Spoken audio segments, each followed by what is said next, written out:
சித்த மருத்துவத்துல சொல்லியிருக்கக்கூடிய நிறைய தகவல்கள், சித்தர்கள் நமக்கு சொன்ன வாழ்வியல் முறைகள், மருந்து முறைகள், அது மட்டும் இல்லாம இன்றைய நவீன காலத்துக்கு ஏற்ற மாதிரியான என்னென்ன நோய்கள் வந்தாலும் அதற்கு ஏற்ற மாதிரியும் அன்றைக்கே சித்தர்கள் நமக்கு எல்லாத்துக்கும் மருந்து கொடுத்துருக்காங்க.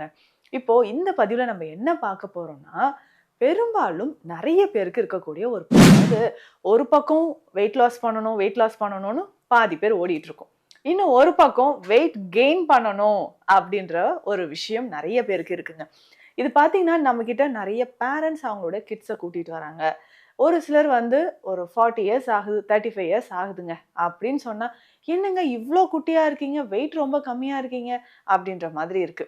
பெண்களுக்கும் இது நிறைய பேர் இந்த வெயிட் கெயின் பண்றதுக்கு நம்ம என்னெல்லாம் பண்ணலாம்? முதல்ல எதனால வெயிட் இப்படியே மெயின்டெயின் ஆயிட்டு இருக்கு? என்ன உணவு சாப்பிட்டாலும் எனக்கு வெயிட் கெயின் ஆகலையே! அப்படின்ற மாதிரி நெறைய பேருக்கு ஒரு டவுட் இருக்கும்.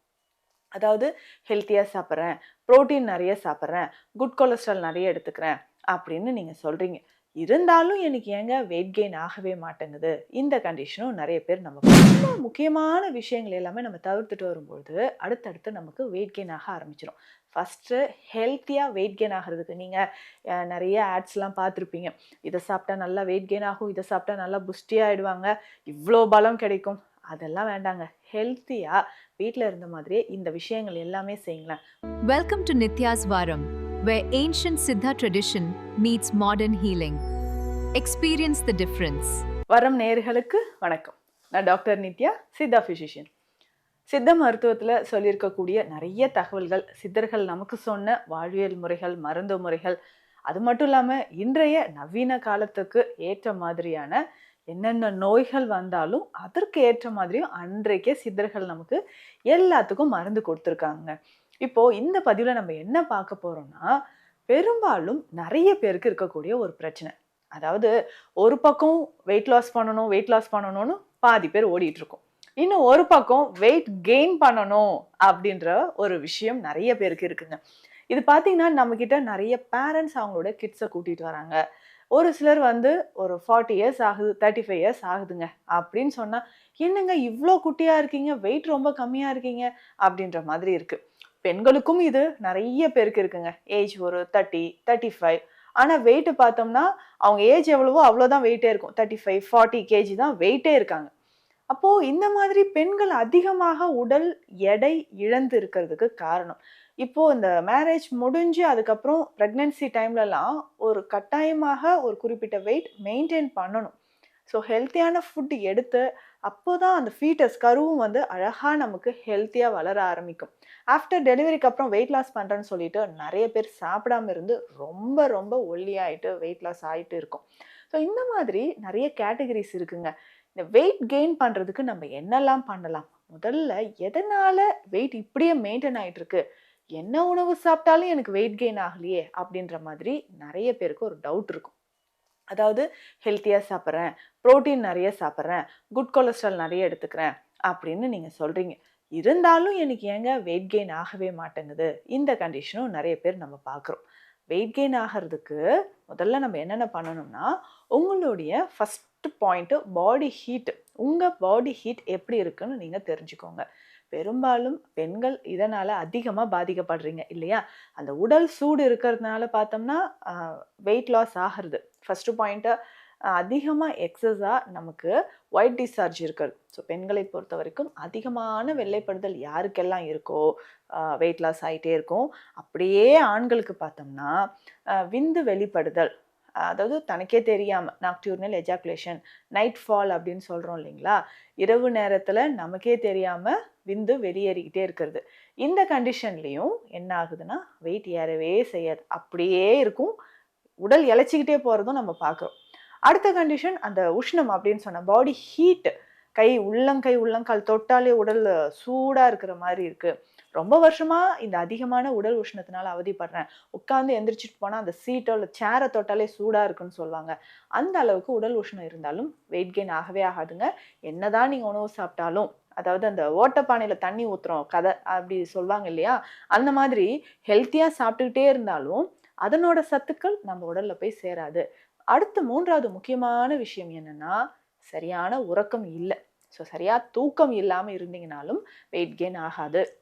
ஃபோர்த்து முக்கியமான பாயிண்ட் என்னன்னா அப்சர்ப்ஷன். உங்க குடல் பகுதியில நீங்க சாப்பிட்ற உணவு சரியா உறிஞ்சப்படலை அப்படின்னு சொல்லும்போது, 7 உடற்தாதுக்களும் சரியா வேலை செய்யலை நம்ம உடல்ல அப்படின்னு சொல்லும்போது, ஃபர்ஸ்ட் சாரம் அப்படின்னு சொல்றோம் இல்லைங்களா, இதுதான் முதல் உடற்தாது.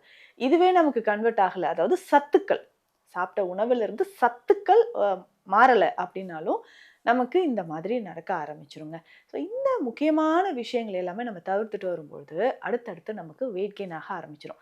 ஃபஸ்ட்டு ஹெல்த்தியாக வெயிட் கெயின் ஆகிறதுக்கு நீங்கள் நிறைய ஆட்ஸ்லாம் பார்த்துருப்பீங்க. இதை சாப்பிட்டா நல்லா வெயிட் கெயின் ஆகும், இதை சாப்பிட்டா நல்லா புஷ்டியாக ஆகிடுவாங்க, இவ்வளோ பலம் கிடைக்கும். அதெல்லாம் வேண்டாங்க. ஹெல்த்தியாக வீட்டில் இருந்த மாதிரியே இந்த விஷயங்கள் எல்லாமே செய்யுங்களேன். முதல் விஷயம், உடல் சூட்டை தணிப்பதற்கு ஆயில் பாத் வாரம் 2 முறை எடுத்துக்கோங்க. இது ஃபர்ஸ்ட் பாயிண்ட், கட்டாயம் நீங்கள் செய்ய வேண்டியது. ஆண்களாக இருந்தாலும் பெண்களாக இருந்தாலும் சரி, வாரம் 2 முறை ஆயில் பாத் எடுத்துக்கோங்க. டெய்லி காலையில் எம்டி ஸ்டொமக்கில் சிம்பிளாக இதை மட்டும் சாப்பிட்டுக்கோங்க. என்னென்னா ஒரு 50 ரூபா செலவாகும். ஒரு மாதம் முழுதும் நீங்கள் இதை யூஸ் பண்ணிக்கலாம். ஒரு மாதத்துக்கே 50 ரூபா தான் செலவு பண்ண போகிறீங்க, சரியா? அதுதான் பாதாம் பிசின். பாதாம் பிசின் வாங்கிக்கோங்க. சின்ன பீஸ் பாதாம் பீஸினை வந்து நைட்டே தண்ணியில் ஊற போட்டிங்கன்னா 2 ஸ்பூன் அளவுக்கு நமக்கு நல்லா ஊறி அது உப்பி வந்திருக்கும். அதை தண்ணீர்லேயோ மோர்லேயோ கலந்து காலையில் எம்டி ஸ்டொமக்கில் குடிச்சிக்கிட்டே வாங்க. வேறு எதுவுமே வேண்டாம். டீ குடிக்கிறேன், காஃபி குடிக்கிறேன், அது எதுவுமே வேண்டாம். காலையில் எந்திரிச்சோடனே எம்டி ஸ்டொமக்கில் ஒரு 2 ஸ்பூன் பாதாம் பிசின், ஊற வைத்த பாதாம் பிசின், ஐஸ் கட்டி மாதிரி நல்லா ஜெல் மாதிரி இருக்கும். ஸோ அதை குடிச்சிக்கிட்டே வாங்களேன். உங்கள் உடலில் அந்த உஷ்ணம் தனிய ஆரம்பிக்கும். அடுத்தது என்ன, நீங்கள் சாப்பிட்ற ஃபுட்டை நல்லா அப்சர்ப்ஷன் ஆக ஆரம்பிக்கும். காலையில் நான் சொல்கிற மாதிரி இந்த ஒரு சப்ளிமெண்ட் எடுத்துக்கோங்க. சப்ளிமெண்ட்னா ரொம்ப ஈஸியாக நம்ம உடலில் protein, calcium, iron, magnesium, selenium, இந்த மாதிரி எல்லா சத்துக்களும் அதில் நிறைஞ்சிருக்கு. இதை டெய்லி 1 ஸ்பூன் மட்டும் நீங்கள் சாப்பிட்டுட்டு வாங்க. வேறு லெவலில் உங்களுக்கு வெயிட் கெயின் ஆக ஆரம்பிச்சிடும். அது என்னன்னு கேட்டிங்கன்னா ரொம்ப சிம்பிள். பூனைக்காளி அப்படின்னு சொல்கிற விதைகளோட பவுடர், பூனைக்காளி விதை பொடி, இதை நீங்கள் வாங்கிக்கோங்க. இது வாங்கி நம்ம என்ன பண்ணோம்னா, வீட்டில் நிறைய பேர் நான் சொல்கிற மாதிரி ரெடி பண்ணுறீங்க. அந்த விதைகளை வாங்கி பாலில் வேக வைத்து, அந்த விதைகளை பாலில் நல்லா வேக வைத்து உலர்த்தி எடுத்து பவுடர் பண்ணி சாப்பிட்டிங்கன்னா இன்னும் நமக்கு ரிசல்ட் நல்லாவே கிடைக்குங்க. இந்த பூனைக்காளி விதை பொடியை வாங்கிக்கோங்க. அப்படி இல்லைங்க எனக்கு பொடியாகவே கிடைச்சிருச்சு அப்படின்னு சொன்னால், இதை பாலில் பிட்டவியல் செய்து எடுக்கணும். ஸோ பாலில் எப்படி பிட்டவியல் செய்யணும்னா, நம்ம இட்லி பாத்திரத்தை கீழே தண்ணிக்கு பதிலாக பால் வைக்கணும். பால் வச்சுட்டு அதுக்கு மேலே ஒரு துணியை வேடு கட்டிட்டு இந்த பவுடரை வச்சு ஒரு 15 நிமிடங்கள் அந்த பால்லையே பிட்டு மாதிரி வெந்ததுக்கப்புறம் எடுத்து வெயிலில் உலர்த்தி திரும்ப பவுடர் பண்ணி எடுத்துக்கோங்க.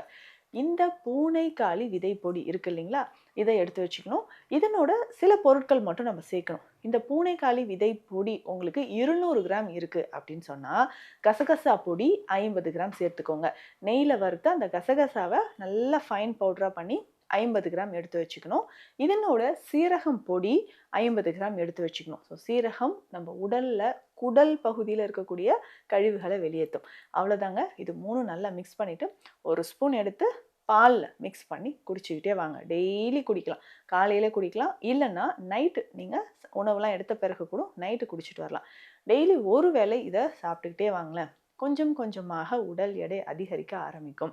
இதை தாண்டி நம்ம உணவில் வேறு என்னென்ன சேர்க்கலாம்? கீரை வகைகள், நட்ஸ் சாப்பிட்லாமா? தாராளமாக சாப்பிட்லாம். முக்கியமாக வேர்க்கடலை, சிம்பிளாக வேர்க்கடலை மட்டும் சாப்பிட்டுக்கோங்களேன். உங்கள் உடல் எடை நல்லாவே அதிகரிக்க ஆரம்பிக்குங்க.